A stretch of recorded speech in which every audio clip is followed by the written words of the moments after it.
dalam PDF. Okay. I already put it on. Alright. Alternatif maksudnya?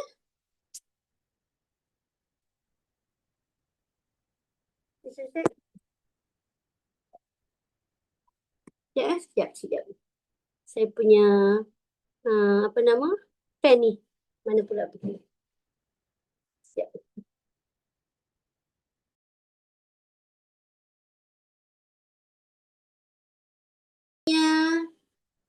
Apa maksud alternatif Dia Kaedah yang lain. thank you very much. Kaedah lain. Jalan lain. Ya, jalan lain. Jadi kita dah tengok PBS, PBD kan? Okey, dalam PBS, PBD tadi kita ada kaedah-kaedah selain daripada ujian tadi. Alright? Tapi dalam slide PBD, PBS tadi, bukan tapi lah, kita tekankan ialah cerita dia punya kaedah. Kita apa nama? Psikometrik, ujian psikometrik dengan apa nama? Jasmani, sukan dan co-curriculum, PAJSK. Right. So, alternatif ni bermaksud apa kaedah lain yang kita boleh gunakan untuk mentaksir pembelajaran murid kita selain daripada what do you call that? Selain daripada ujian yang biasa lah, pengujian biasa. Selain daripada pengujian biasa. Okay. So, ini berbalik lah, dia ada history lah sedikit. Apakah konsep kita cerita tentang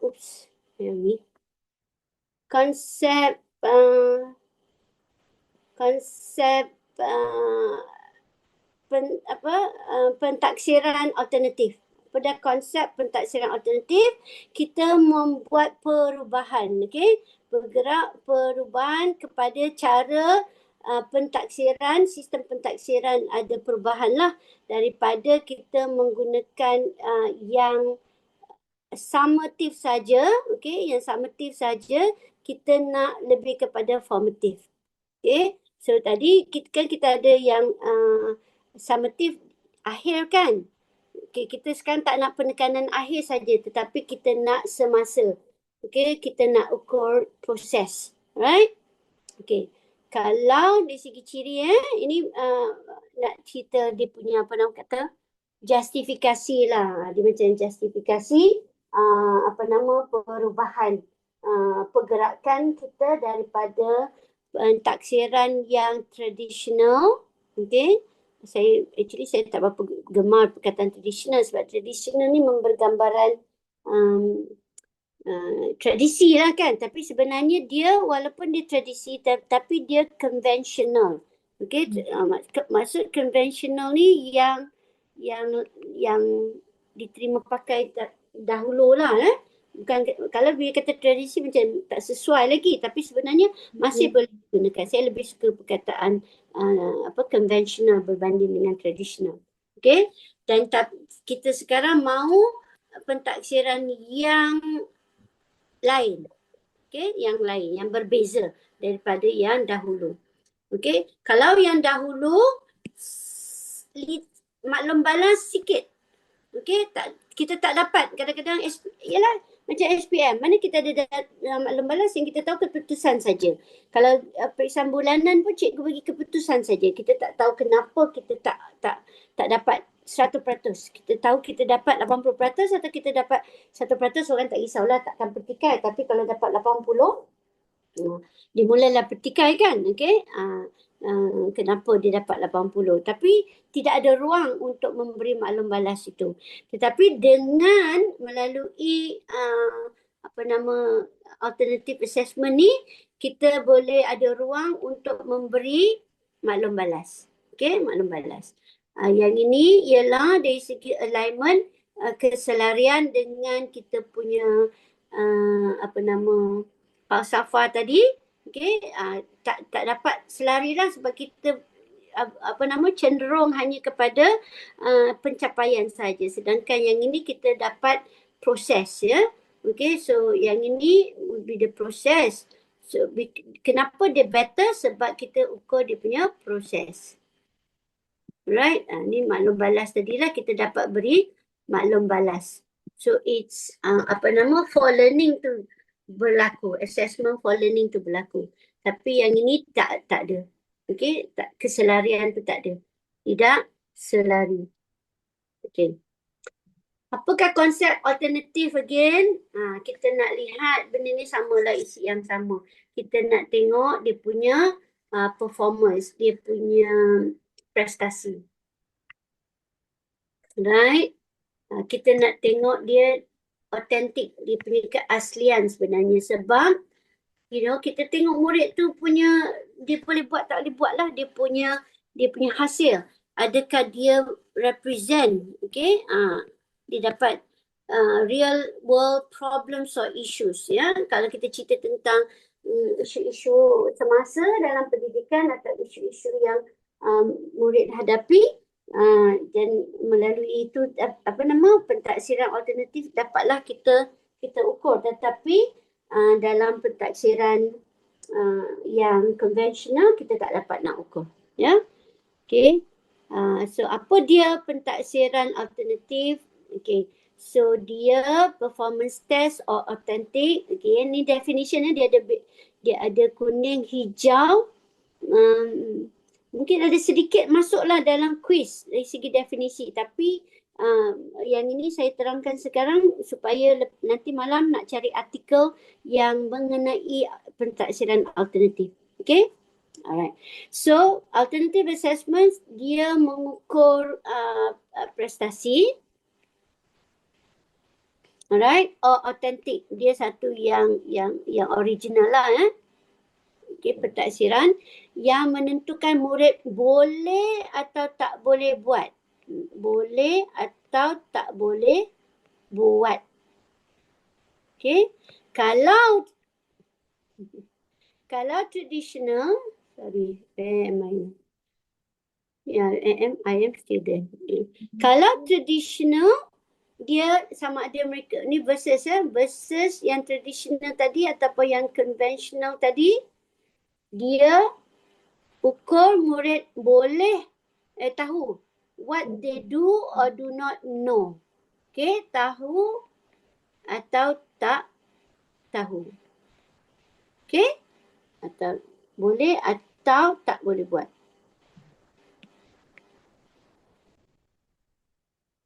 Right, so do and satu no. Okay, dan dia ni apply. Okay, aplikasi kecekapan. Okay, dia mengukur kecekapan. Okay, yang diaplikasi. Yang diguna. Dia bukan mengukur pengetahuan. Okay. Can be a type of formative. Dia boleh jadi pentaksiran semasa.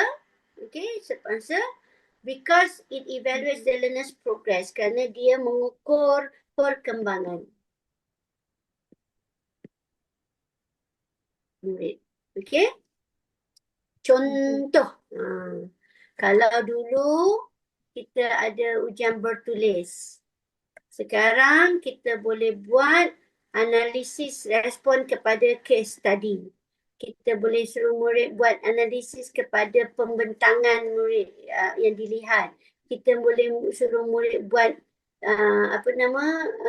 review buku yang dia nak baca. Kita boleh suruh dia orang buat bibliografi. Kita boleh suruh dia orang buat usulan kajian. Kita boleh suruh mereka bangunkan website. So apa sahaja yang selain daripada yang tradisional ataupun yang konvensional. Selain daripada yang konvensional. Yang konvensional ingat senang je lah, iaitu peperiksaan.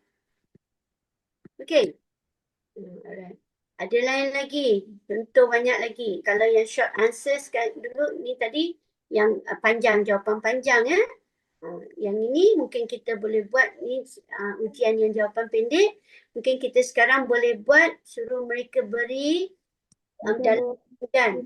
Okay, a list of specific terms students must use the term in a paragraph. Maknanya kita berikan mereka perkataan-perkataan, mereka gunakan perkataan tu dalam perenggannya, dalam penulisan. Boleh buat situ juga. Okay, ni semua contoh lah. Instead of dulu kita tak boleh buka buku, sekarang kita boleh buka buku tapi sebenarnya tak sempat pun. But it is still MCQ, cuma lagi kita nak murid boleh memberi must explain. Kita bagi MCQ supaya murid boleh terangkan mengapa mereka pilih jawapan kepada multiple choice itu. Okay? So kita memperkembangkan yang ini kita ubah.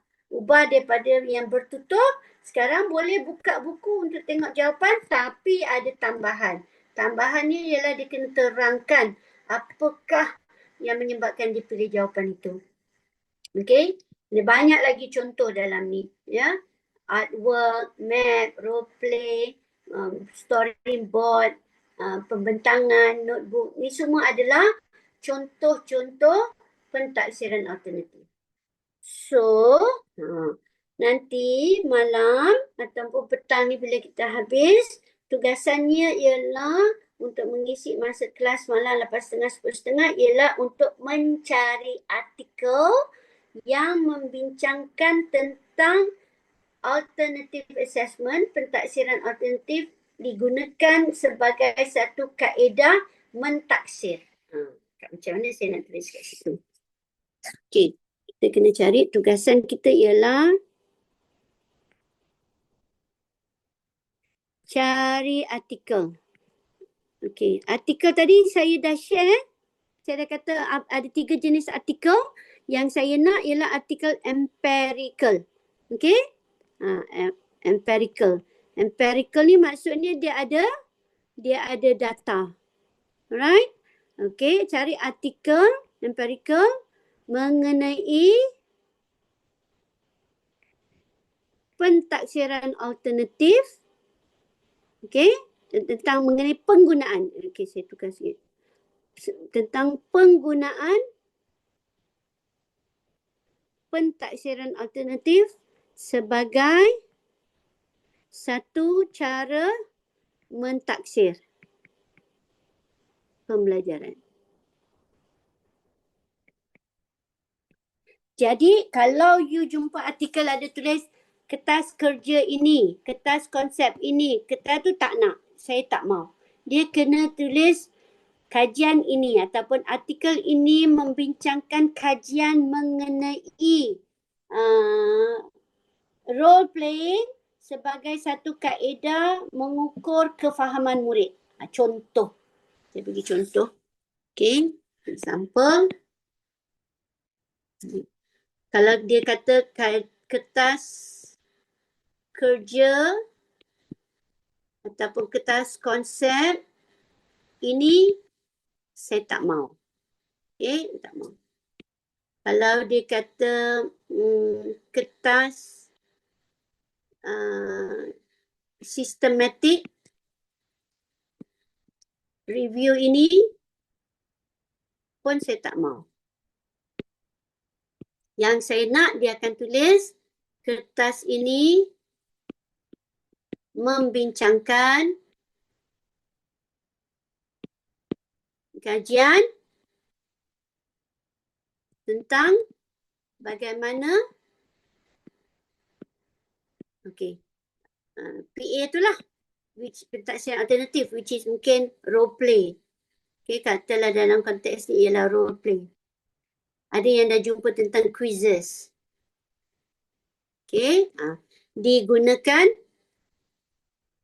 untuk mentaksir pembelajaran.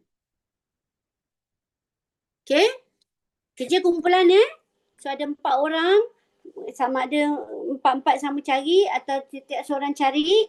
Lepas tu compare banding dengan bincang dalam kumpulan. Jangan seorang jumpa terus hantar, jadi banyak pangkal je. Saya tak mau.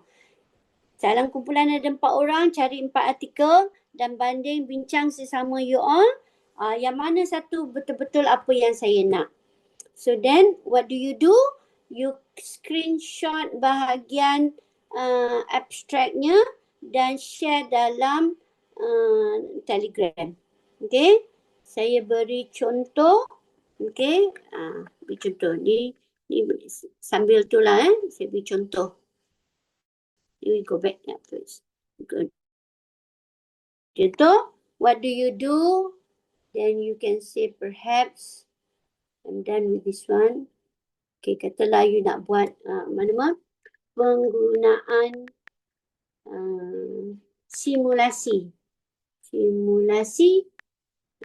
Simulasi dalam mentaksir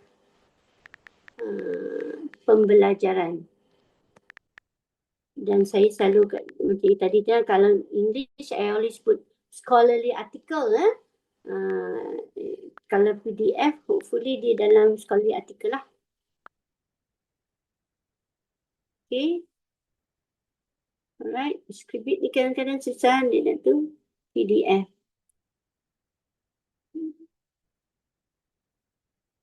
Okay. Okay macam tu. Alright. Okay. So what you do ialah you screenshot yang ni, bahagian ni. Okay. Dan bagi dekat saya. Alright.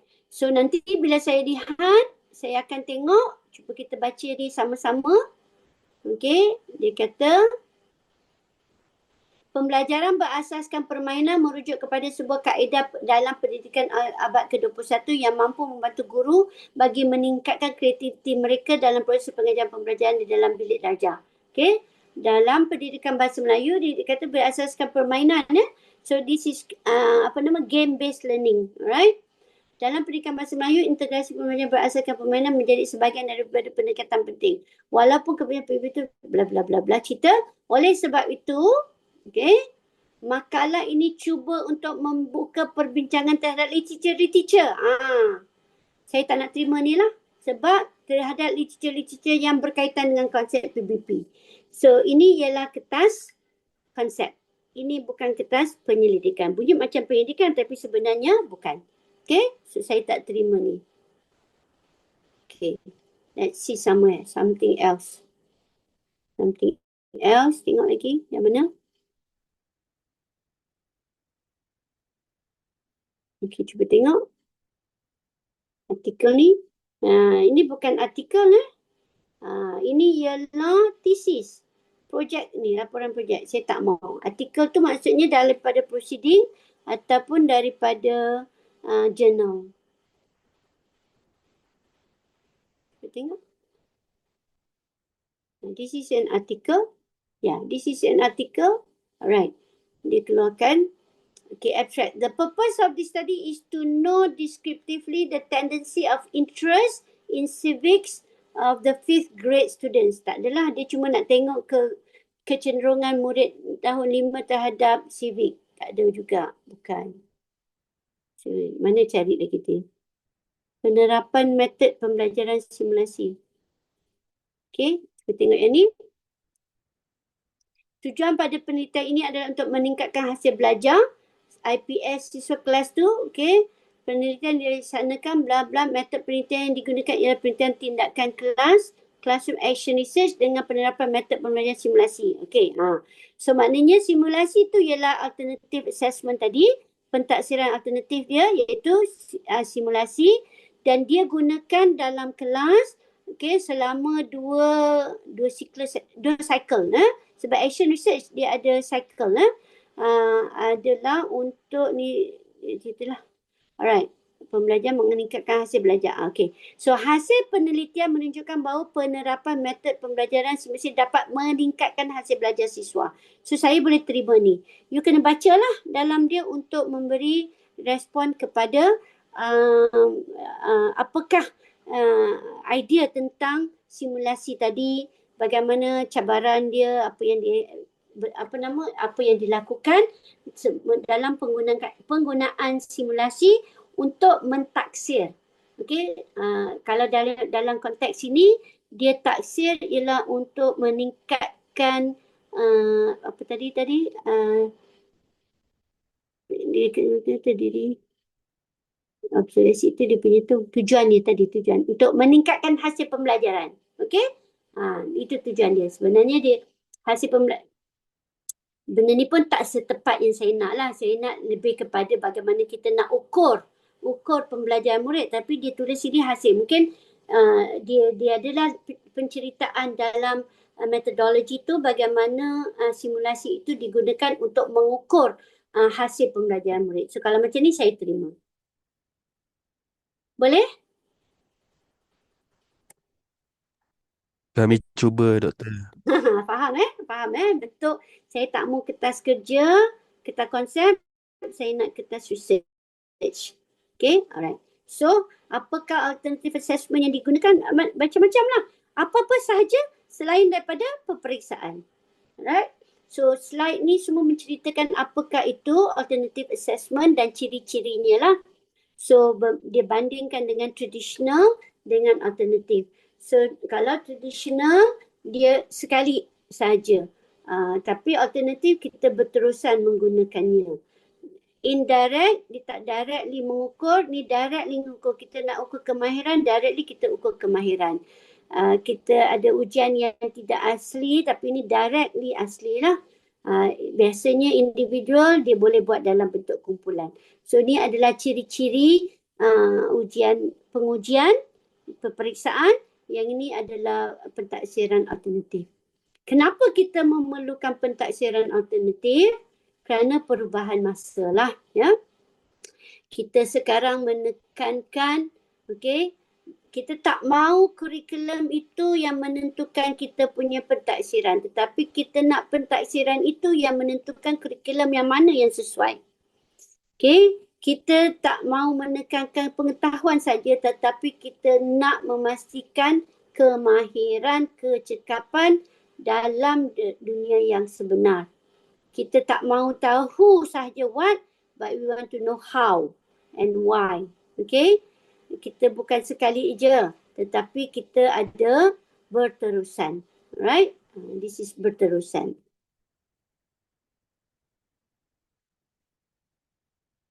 Satu usaha yang berterusan. AN. Oops. Right. Types of alternative, bentuk-bentuk alternative assessment tadi dah diberi dah dekat depan tu contoh-contohnya. Tapi yang ni menerangkan dengan lebih detail bentuk yang bagaimana. Okay, so mungkin ada yang menekankan kognitif, ada yang menekankan pembentukan, okay, konstruktif, portfolio, ada yang menekankan dia punya prestasi saja. Okay, alright. So apa pun is also called an authentic. Alternative assessment juga adalah satu pentaksiran yang autentik kerana dia berdasarkan atau berasaskan kebolehan seseorang itu melakukan sesuatu dengan memaksimumkan pengetahuan yang diperolehi. Okay? Right. Jadi dia develop, ini kalau kita kata dari segi teori, kalau you dah pernah dengar teori constructivism. Okay? Jadi murid punya pengalaman dan sub-sub teori di dalamnya ialah experiential learning. Experiential. Okay? Learning. Okay, dia belajar daripada pengalaman. Okay, so yang eksploratif lah. Okay, supaya dia membina ilmu baru. Constructivism tu maksudnya dia bina. Dia bina ilmu baru atau sebenarnya dia memperkembangkan ilmu berdasarkan pengalaman yang dia buat lah. Okay, so that's the theoretical framework of the word constructors.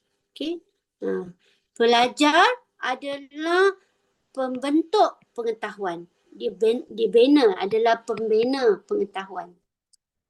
The theory of ni lah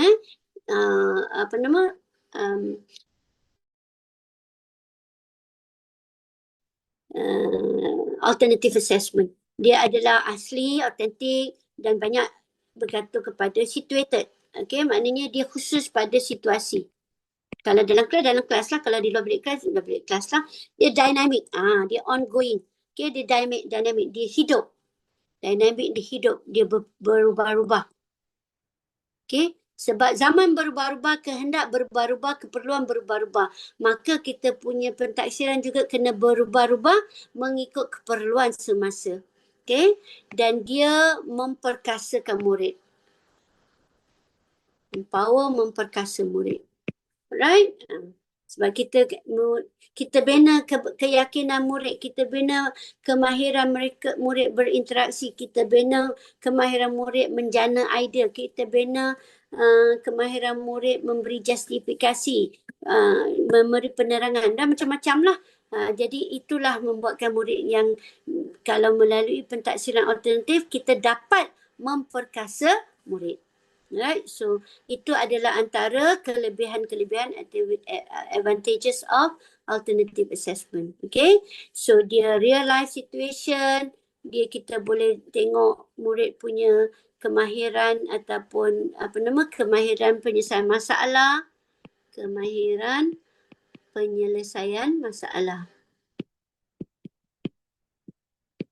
Okay, kita tengok ni lah situasi, real life situasi lah real life situation. Cost effective. Okay. Dari segi cost lah, harga. Okay. Kita sebab kita sebab dia real life kan, kita tak perlu nak buat ada masa buat soalan banyak ke ataupun kena kumpulkan murid untuk menjawab soalan, tak ada. Dia boleh pergi sendiri dan boleh buat sendirilah apa benda yang langkah-langkah yang dia perlu lakukan. Dia sangat terus, straightforward ni maksudnya terus lah, bukan terus maksudnya direct, okay, direct direct dia terus ukur apa yang kita nak lah ya. Dapat menyokong, mengenal pasti dan menyokong murid, membuatkan murid keluar daripada zon selesa mereka.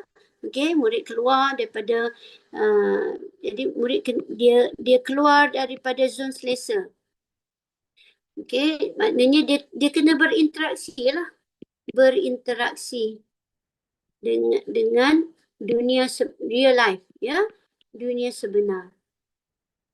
Okay, menggalakkan pemikiran logical dan juga kemahiran pemikiran logical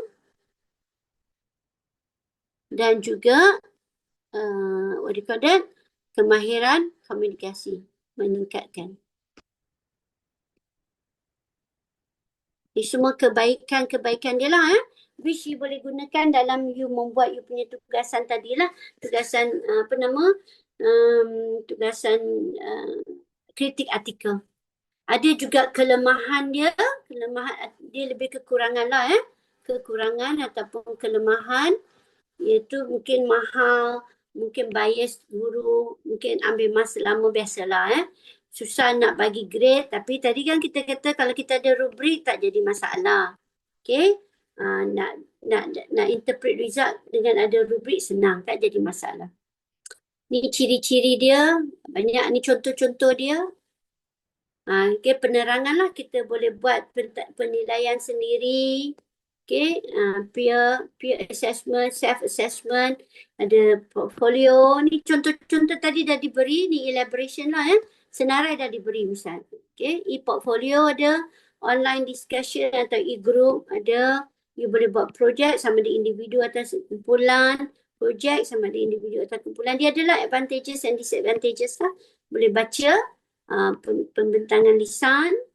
Okay, ada perbahasan pun boleh. So anything, apa saja kaedah yang boleh digunakan sebagai satu cara lain untuk mengukur pembelajaran. Membual, okay, buat brochure, banyaklah. Nyanyi, okay, quiz. Alright. Web quest. Alright, tu dia. Assessment is the heart. If you want to change students' learning, then change the method of assessment. Itu kesimpulan lah bagi seluruh ni. Kepentingan, dicerita tentang kepentingan pentaksiran. Okay. Dalam kita pengalaman, murid dia adalah sangat penting. Pentaksiran sangat penting bagi murid. Kalau you nak murid belajar daripada apa yang mereka melalui proses itu, kita kena ubah cara pentaksiran. Jangan tradisional. Tradisional hafal saja.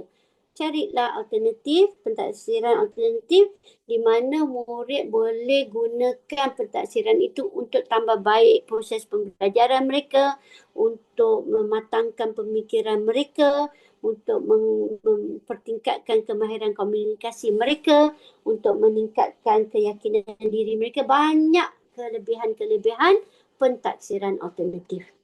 Okey. Soalan. Feedback tentang pentaksiran alternatif ada?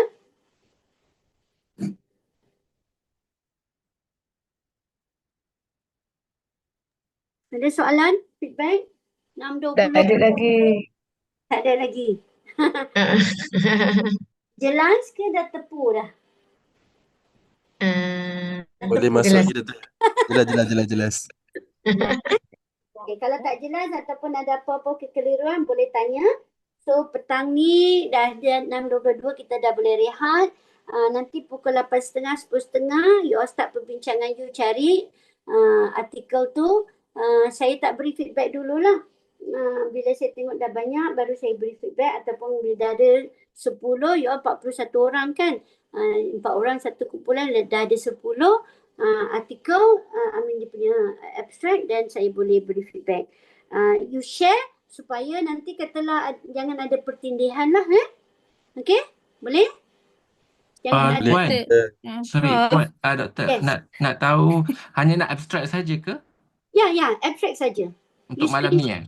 untuk malam ni. Sebab Oh, okey. saya nak beri approval. Boleh diterima ataupun tak boleh diterima. Okey, terima kasih. Okay. Terima kasih, Doktor. Prof.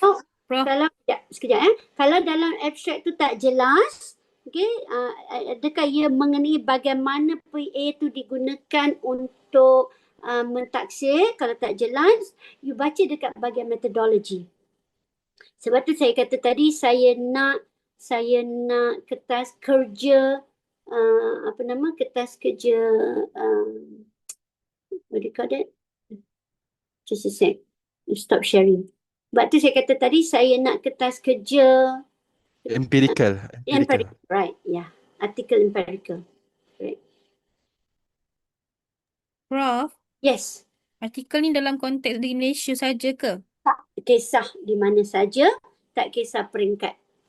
Okey. Okey. Janji mengenai pentaksiran alternatif, bagaimana ia digunakan untuk mentaksir proses pembelajaran. Okey, ada lain soalan? Doktor, saya nak tanya pasal yang rubrik tu. Yes. Memang kita semua kena buat berkaitan dengan pantun lah. Taklah, itu contoh je. Itu contoh. Mm-mm. So anything lah. Any tugasan, any activity, tugasan yang boleh atau bukan yang boleh, yang memerlukan pemarkahannya diberi menggunakan rubrik. So kita decide lah nak guna yang holistik ataupun yang Bukan you decide you kena buat dua lah. kena buat both kan? Ya, setiap kumpulan kena buat dua, holistik dengan analitik. Yang you all kena decide sebagai satu kumpulan ialah arahan tugasan. Kalau tadi kita buat contoh yang diberi ialah pertandingan pantun. Mungkin you all nak buat debat, pertandingan debat. Okay, jadi apakah bagaimana kita nak mengadili pertandingan debat itu. So you kena determine lah, bincang dalam kumpulan apakah kriteria-kriteria yang kita nak ukur dalam pertandingan debat tu. Kemudian 2 orang buat analitik, 2 orang buat holistik. Okey. Ada lain soalan? Doktor? Ya. Yang artikel tu ada limit ke? Macam untuk tahun artikel tu terlalu lama ke? Ya, tak payah limit. Leceh Tak nanti. kisah tahun berapa pun. Tak kisahlah tahun berapa pun, tak kisah. Yang penting ialah ia mengenai pentaksiran alternatif dan bagaimana ia digunakan untuk mentaksir pembelajaran murid.